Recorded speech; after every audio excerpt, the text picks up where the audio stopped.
অনেকদিন আগে সুন্দরপুর নামে একটি গ্রাম ছিল, যেখানে রহিম মিয়া নামে একজন কাঠুরিয়া থাকত। সে ছিল খুবই সৎ আর পরিশ্রমী। সে সবসময় নিজের কাজ নিয়ে খুশি থাকত, আর তার কাছে অনেক বেশি টাকা না থাকলেও সে তার কাছে যা আছে তা নিয়েই আনন্দে ছিল। রহিমের পরিবারে ওর বউ আর দুই সন্তান ছিল।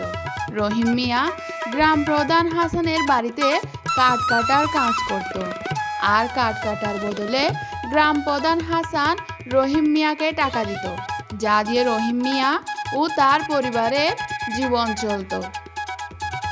সুমনা, আমি কাজে যাচ্ছি। আজকে অনেক দেরি হয়ে গেছে। তুমি বাচ্চাদের স্কুলে দিয়ে আইসো। জি, আমি তো স্কুলে দিয়ে আসবো, কিন্তু মিনা আর মিন্টু গত 2 দিন ধরে বলতেছে স্কুলে নাকি ফি নিয়ে যেতে বলছে। ঠিক আছে, তুমি গিয়ে দিয়ে আসো স্কুলের ফিস। ফিস কোথা থেকে দিব আমি? তুমি যা টাকা পাও তা দিয়ে তো অনেক কষ্টে সংসারটা চলে, ওখান থেকে ফিসের টাকা রাখবো কি করে? আমি একটা কথা সোজাসুজি বলে দিচ্ছি, গ্রাম প্রধানকে গিয়ে বলবে পারিশ্রমিক বাড়াই দিতে। আজকের দিনে এই কত টাকা দিয়ে কি হয়? বাজারে সবজি কিনতে গেলে সবজির দাম আকাশ ছোঁয়া যায়, আর তারপর এদের দুজনের স্কুল ফিসটা আছে। আচ্ছা ঠিক আছে, আমি আজকেই গ্রাম প্রধানের সাথে কথা বলবো। এতটুকু বলে রহিম মিয়া কাজের জন্য বেরিয়ে পড়ে।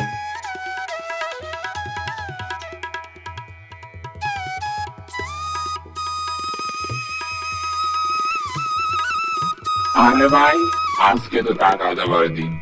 দেখো, এই গ্রাম প্রধান হাসান আজকে কোনো না কোনো বাহানা বানাবে আমাদের টাকা কমিয়ে দেওয়ার জন্য। আগের মাসে আমার টাকা কমিয়ে দিয়েছিল। এই বলল যে আমি নাকি তার কাছ থেকে 200 টাকা দাম নিয়েছিলাম, ওই টাকা বাড়তে বাড়তে 1000 টাকা হয়ে গেছে। দেখো, আজকেও কোনো না কোনো বাহানা বানাবি। ঠিক বলেছো ভাই, এই গ্রাম প্রধান 1 নম্বরের নবী আর স্বার্থপর লোক, খুবই চালাক লোক। আমি 2 দিন অসুস্থ ছিলাম, এই জন্য 2 দিন ছুটি নিয়েছিলাম। আমার পুরো অর্ধেক মাসের টাকা কেটে নিছে। হে উপরওয়ালা, আজকে যেন কোনো বাহানা না বানাই, শুধু পুরো টাকাটা দিয়ে দিই। বাচ্চাদের স্কুলের ফিসও দিতে হবে। তারপর সব কাঠুরিয়া কাজ শেষ করে গ্রাম প্রধান হাসানের কাছে যায়। সাহেব, মাস তো শেষ হয়ে গেছে, আমাদের বেতনটা এবার দিয়ে দেন। দেখো, তোমাদেরকে দেওয়ার মতো এখন আমার কাছে কোনো টাকা নেই। এখন একটা কার্ডও বিক্রি করতে পারিনি, সবগুলো গুদামে পড়ে আছে। কাল অথবা পরশুর মধ্যে তোমরা তোমাদের টাকা পেয়ে যাবে। কিন্তু এখন আমাদের কাছে কোনো টাকা নেই, বাজার করতে হবে, বাচ্চাদের স্কুলের ফিস দিতে হবে। বললাম তো তোমাদেরকে দেওয়ার মতো এখন আমার কাছে কোনো টাকা নেই, কাল অথবা পরশুর মধ্যে পেয়ে যাবে। এখন যাও এখান থেকে। তারপর সবাই নিরাশ হয়ে নিজেদের ঘরে চলে যায়। কি হলো, এবার কত টাকা দিয়েছে? সুমনা, আজকে কোনো টাকা দেয় নাই। সাহেব বলেছে 1-2 দিনের মধ্যেই দিয়ে দেবে। কি বলছো এগুলো? টাকা না পেলে কি করা হবে? আজকে মিনা আর মিন্টুর শিক্ষক সাফ সাফ বলে দিয়েছে কালকে ফিস না দিলে তাদের আর স্কুলে না পাঠাতে। আমি কি করব বলো? এই সাহেব ঠিক সময় কখনোই টাকা দেয় না। এখন অপেক্ষা করা ছাড়া তো আর কোনো উপায় নেই। 1-2 দিনেরও তো ব্যাপার, সব ঠিক হয়ে যাবে, চিন্তা করো না।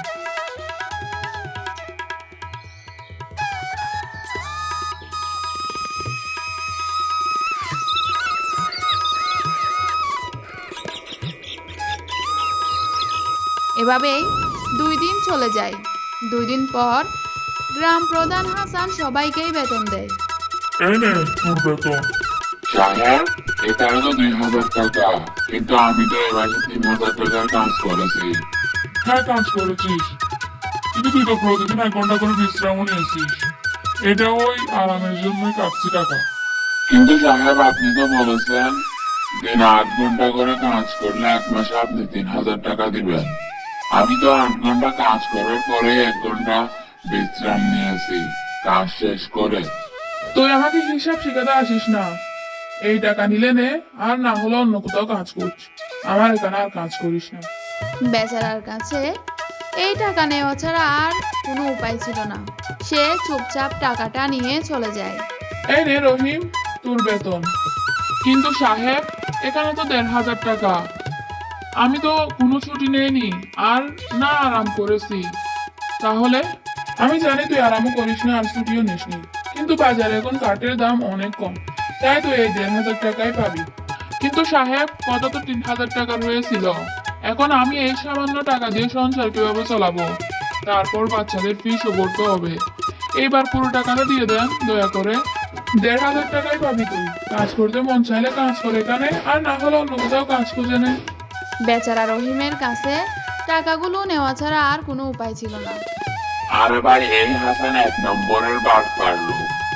সব টাকা নিজের পকেটে রেখে আমাদেরকে আমাদের পারিশ্রমিক ঠিক করে দেয় না। সারাদিন এত কষ্ট করি, তাও আমাদের টাকা পুরোটা দেয় না, অর্ধেক টাকা দেয়। এই কটা টাকা দিয়ে কি আমাদের সংসার চলে? দেখো, একদিন ঠিকই এই রূপের উপর ঠিকই একদিন উপরওয়ালার গজব পড়বে। এভাবে বলো না, টাকা কম দিলেও তো তার উসিলায় কোনো মতো সংসারটা চলে আমাদের। এর জন্য মুখ দিয়ে কোনো ভালো কথা বেরই হয় না। সারা বছর এত কষ্ট করি, এত কাজ করি, অথচ মাস শেষে পুরো টাকাটাই দেয় না। এত কষ্ট করে কি লাভ? আমরা কি বা করতে পারবো? আমরা তো কাঠ কাটা ছাড়া অন্য কাজও পারি না। আর কোনো ব্যবসাও করতে যদিও চাই, তার জন্য এত টাকা কোথায় পাবো? যাই হোক, এই সাহেবই তো আমাদের উসিলা বাঁচায়। কিছুক্ষণ কথা বলার পর সবাই নিজেদের বাড়ির দিকে চলে যায়।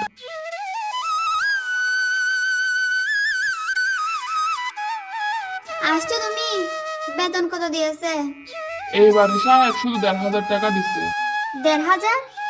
এই সামান্য টাকা কিভাবে চলবে? মিন্টু আর মিনার ফিসই ১,০০০। বাজার আসবে কোত্থেকে?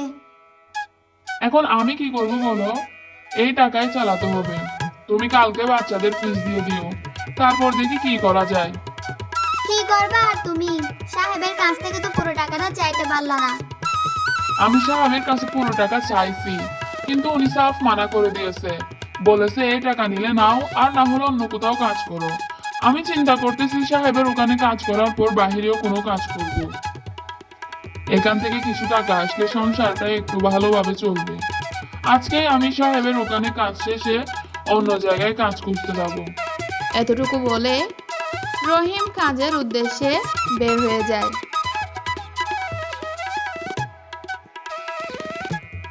আর ও যেমনটা বলেছে, ও গ্রাম প্রধানের কাছে কাজ করে বাইরে কাজ খুঁজতে যায়।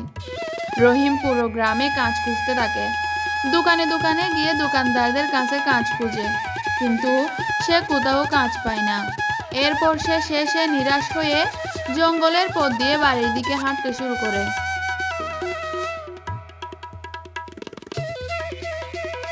সে একটা ভালুক দেখতে পায়, যেটা তার দিকে আসছিল। ভালুককে দেখে সে খুব ভয় পেয়ে যায়। রহিম এদিক ওদিক তাকায়, তখন সে একটা গুহা দেখে আর প্রাণ বাঁচাতে সেখানে ঢুকে পড়ে। কিছুক্ষণ পর ভালুকটা চলে যায়।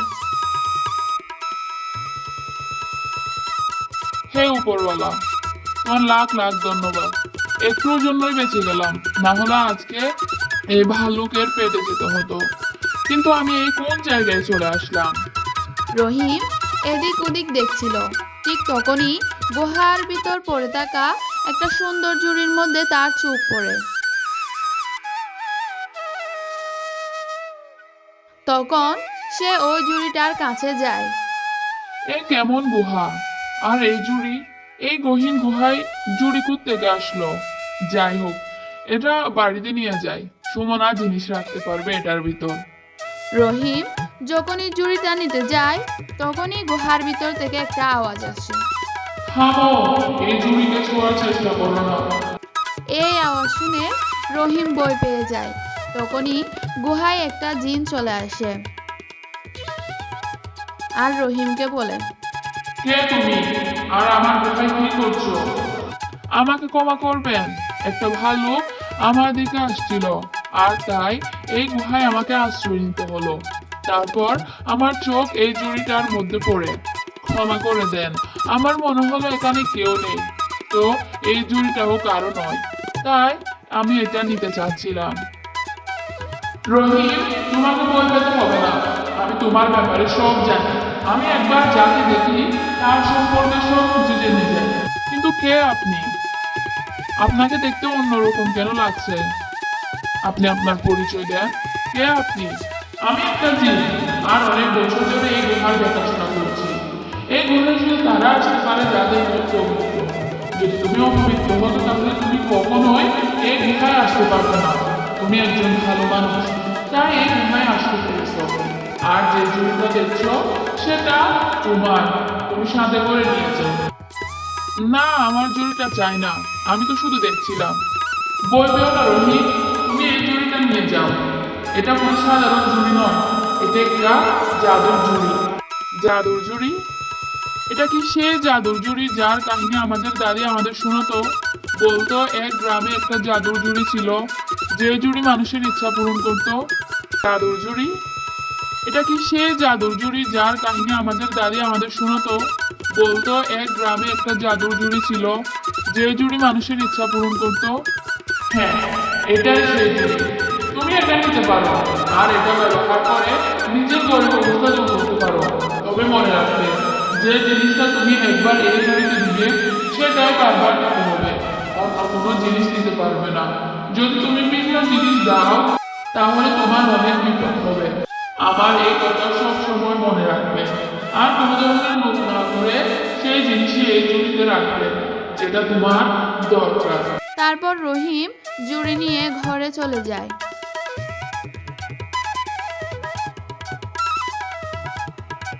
সুমনা, এই দেখো আমি কি নিয়ে আসছি।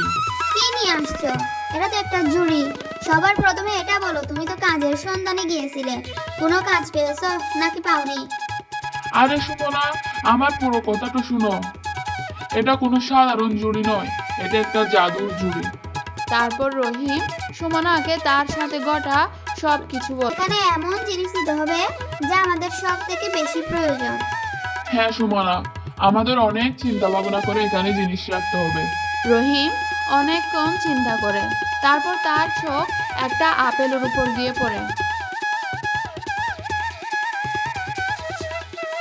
সুমনা, ওই আপেলটা এনে দাও তো। ওইটা আমরা জুড়িতে দিব, তারপর আপেলের একটা ব্যবসা শুরু করব। তারপর সুমনা আপেলটা নিয়ে আসে আর জুড়িতে দেয়। সাথে সাথে একটা আপেল পুরো এক জুড়িতে পরিণত হয়। হে উপরওয়ালা, এটা তো চমৎকার হয়ে গেল। একটা আপেল পুরো এক জুড়ি হয়ে গেছে। তুমি এই আপেলগুলো বেচলে অনেক ভালো টাকা পাবে। হ্যাঁ ঠিক বলেছো, আমি কালকে গিয়ে এগুলা বেচে আসবো, আর যা টাকা পাবো তা দিয়ে বাচ্চাদের ফিস দিব, আর যা থাকবে তা রেখে দিব।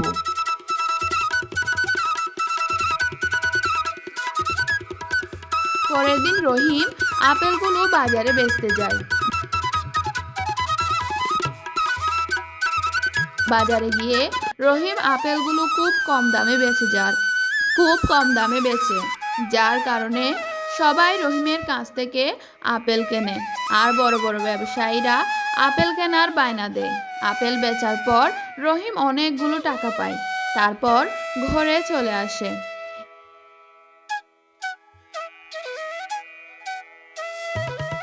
এই দেখো সুমনা, আপেল বেচে কতগুলো টাকা পেয়েছি।